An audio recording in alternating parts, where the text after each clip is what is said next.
get your bead making and jewelry making supplies ready, because we're going to be making these really cool beaded choker necklaces. And the reason why they're not your average chokers is because they're wired. They look like this, and you guys can just open it up and snap it around your neck like so, and it's adjustable so it can fit any neck sizes, and you guys can make it as colorful or not as colorful as you guys would like. It's really up to you, but I had so much fun making these. I hope that you guys will too, so let's get DIYing. For supplies, we'll be needing some beads. I got this set off of Amazon. We'll also be needing jewelry memory wire as well as other beads and a set of jewelry pliers. Here I'm taking the memory wire and I'm going to cut it at a desired length using my wire cutter, and this is really depending on the size of your neck as well as how much you would like for it to wrap around your neck. And here I'm just using some beads that I already have at home, and I'm just going to loop it through the wire like this. And feel free to play around with the different colors and the different bead sizes. You'll find a pattern that you'll like, and once you're done adding the beads to the wire, we're going to apply super glue to one of the beads at the very end like so, just to keep it from like coming loose and moving around too much. And feel free to cut the excess wire, but I'm just going to take the round nose plier and I'm going to bend the wire and making a loop like so. And this is to keep the wire from coming loose and also to keep it from poking into your neck. And we're almost done.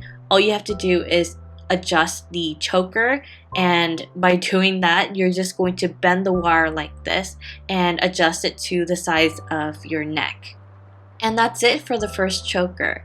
For the next one, I thought it would be cool to add a little charm to it, and I wanted to play around with colors, so feel free to do whatever you guys would like. You can play with the different types of beads such as glass or regular, the different shapes such as stars and hearts. It's really up to you.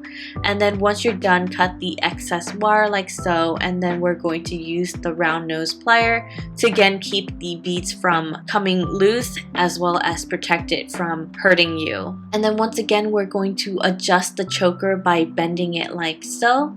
And here is another example that I did with the alphabet beads. For this last choker, I already added some beads to the memory wire. Next, I'm taking a jewelry eye pin and I'm going to take my round nose plier and looping the other end so that way there's a loop on each of the ends of this eye pin, and it should look like this.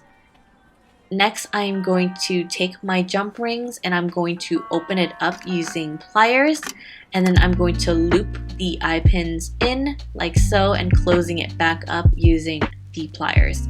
Next, I'm going to take the jump ring and I'm going to loop it through the memory wire like this. And then after that, we're going to open up another jump ring using pliers, and we're going to add the other end of the eye pin in like so. We're going to hook it onto the other end of the beads like so and closing it back up using pliers. Next, we're going to take the eye pin and we're going to bend the wire like so. And then after that, we're going to take our charms of desired. I am using a star charm. And I'm going to open up the jump rings using my pliers, and I'm going to hook it onto the wire of the eye pin, and I'm going to close it back up using pliers. And for this next step, all you have to do is add in more beads and closing it up, and it should look like this. Here are examples of the ones we've made previously. It should be super easy to open up and wear around your neck as well as stack it. I hope you guys enjoyed this DIY. Thank you so much for watching, and I will see you guys in the next DIY.